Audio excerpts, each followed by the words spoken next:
নমস্কার বন্ধুরা, welcome to ST unique sports. তো আইএফএ শিল্ড 2025-এর ফাইনাল ম্যাচ কিন্তু এবার চলে এলো আগামীকাল, যেখানে দুই প্রধান মুখোমুখি হতে চলেছে।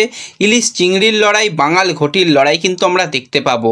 তো সেখানে দুজন কোচের কি গেম প্ল্যানিং হতে চলেছে সেই নিয়ে কথা বলবো। বেস্ট প্লেয়িং 11টা কি হতে চলেছে, কোন দল এগিয়ে রয়েছে, শক্তি দুর্বলতা কি রয়েছে সেই নিয়েও আলোচনা করে নেব আমরা এই ভিডিওতে।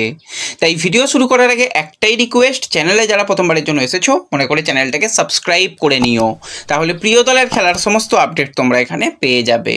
তো চলো আর দেরি না করে ভিডিও শুরু করা যাক। তো শুরুতেই যদি আমরা এই আইএফএ শিল্ডের ফাইনাল ম্যাচ নিয়ে কথা বলি, তো সন্ধ্যা 6টা থেকে কিন্তু আগামীকাল যুব ভারতীতে খেলা রয়েছে। ম্যাচ কোনোভাবে টিভিতে দেখানো হবে না। হ্যাঁ, তোমরা ঠিকই শুনছো, ম্যাচ কোনোভাবে টিভিতে দেখানো হবে না। ম্যাচ দেখতে গেলে SSEN mobile application play store থেকে ডাউনলোড করে নিয়ে সেখানে 99 টাকার কিন্তু সাবস্ক্রিপশন নিতে হবে, তবেই কিন্তু তোমরা খেলা দেখতে পাবে।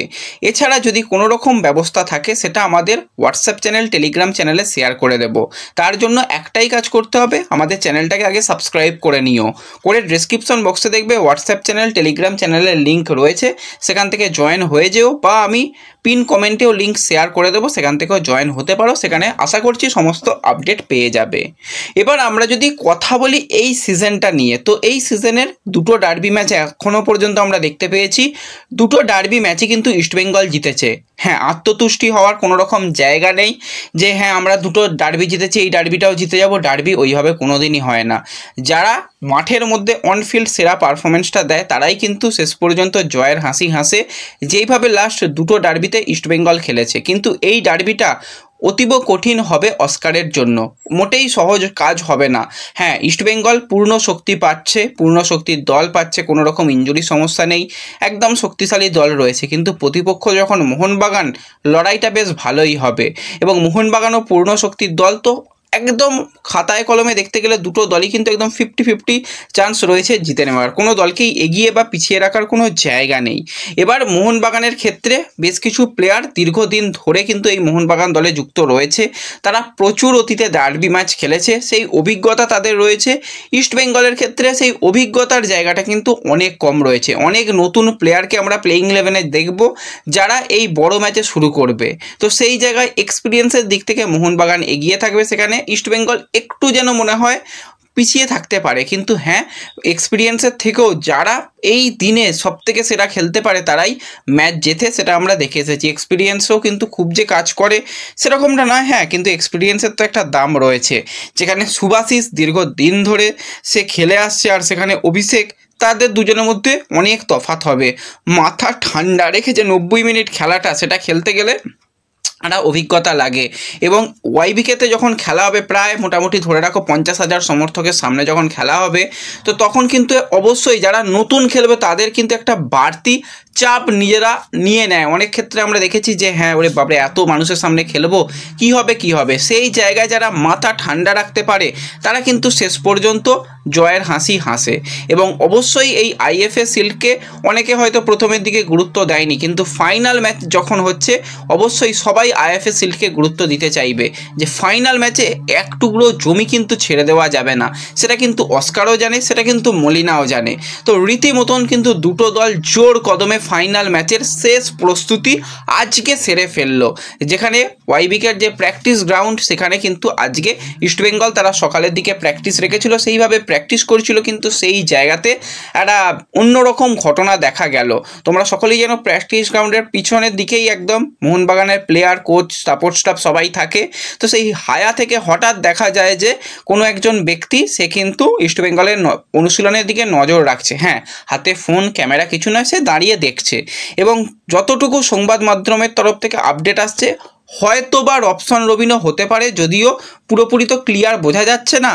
তো কোনো নাম না করে কোনো একজন ব্যক্তি ছিল, সেটুকু আমরা ধরে রাখতে পারি। তো এই জিনিসটা মোটেই ভালো নয়। প্রতিপক্ষকে মাঠের মধ্যেই মেপে নেওয়াটা ভালো, আগে থেকে লুকিয়ে অনুশীলন দেখাটা মনে হয় না ভালো ব্যাপার। তো এই ব্যাপারটা কিন্তু দেখে আজকে খারাপ লাগলো। আজকে এবার তো ধরো মোহনবাগানও অনুশীলন করবে, সেখানে যদি ইস্টবেঙ্গলের লোকজন গিয়ে প্র্যাকটিস দেখে, সেটা ভালো নয়। মাঠের লড়াই মাঠের মধ্যেই হোক, মাঠের বাইরে এই যে নোংরা খেলাগুলো, এগুলো না হলে হলেই ভালো।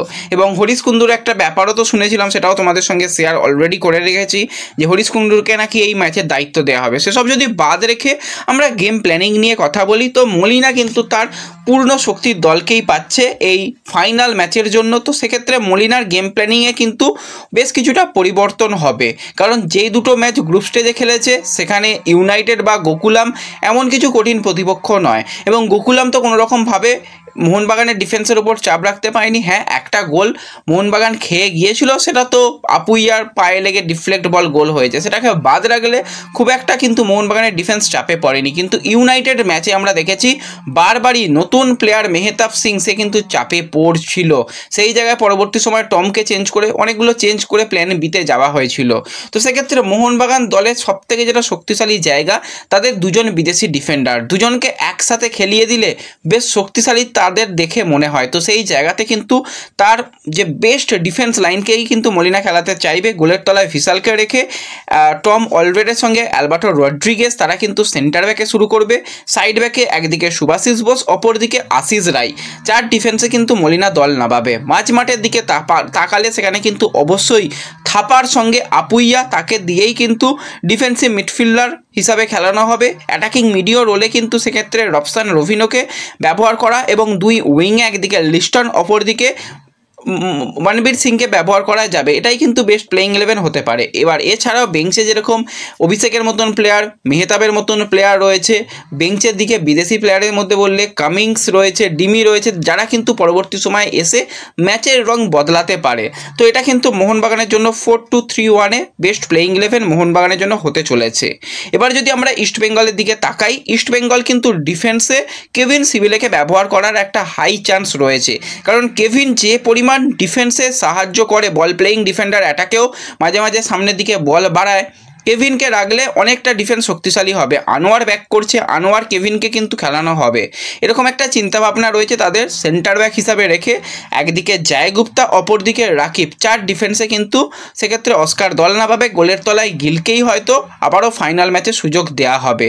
সেক্ষেত্রে একজন যদি ডিফেন্সে প্লেয়ার চলে যায়, তাহলে কি কোন জায়গাতে বিদেশি প্লেয়ার কমানো হবে? মিডফিল্ডের যে ত্রিফলা সেটাকে ভাঙা মানে পুরোপুরি গেমটাকে নষ্ট করে দেওয়া। তো সেক্ষেত্রে মিডফিল্ডের যে ত্রিফলা, সল ক্রেসপো, মোহাম্মদ রাশিদ এবং মিগুয়েল, এই যে 3 জনের একটা জুটি, সেই জুটি কিন্তু থাকছেই।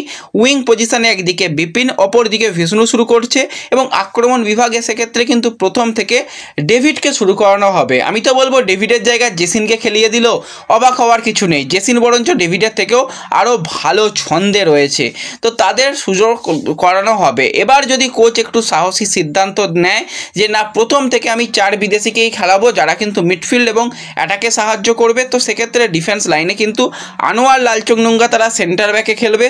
বাদবাকি দলের ক্ষেত্রে সেন্টার ফরওয়ার্ড পজিশনে কিন্তু হিরোকে সবথেকে বেশি প্রস্তুত রাখা হচ্ছে, কারণ হিরো রীতিমতন প্রি সিজন অস্ট্রেলিয়াতে করে তার পরবর্তী সময় যে একটা মাস সেখানে কিন্তু জাপানে প্র্যাকটিস করে সে এসেছে। হ্যাঁ, তাকে হয়তো খুব একটা বেশি পাওয়া যায়নি, অনেকটা দীর্ঘদিন পাওয়া যায়নি, কিন্তু অল্প সময়ের মধ্যে যথেষ্ট সে কোচের নজরের মধ্যে রয়েছে এবং সে যথেষ্ট ছটফটে রয়েছে। তো তাকে যদি ডার্বি ম্যাচে জাপানি বোমাকে ব্যবহার করে দেওয়া হয়, অবাক হওয়ার কিছু নেই। পরবর্তী সময় হামিদ, তাকেও কিন্তু ব্যবহার করা হবে। তো ওভারঅল কিন্তু দেখতে গেলে এটাও কিন্তু ইস্টবেঙ্গলের একটা গেম প্ল্যানিং হতে পারে। তো এগুলোই কিন্তু দুটো দলের বেস্ট প্লেইং 11, দুটো দল নিয়ে, খেলা দেখা নিয়ে, সমস্তটা নিয়েই কিন্তু আপডেট তোমাদের সঙ্গে শেয়ার করে নিলাম। আশা করছি ভিডিও ভালো লেগেছে। ভালো লাগলে অবশ্যই একটা করে লাইক করে দিও। চ্যানেলে প্রথমবারের জন্য যারা এসেছো সাবস্ক্রাইব করে নিও। দেখা হবে পরবর্তী ভিডিওতে। ধন্যবাদ।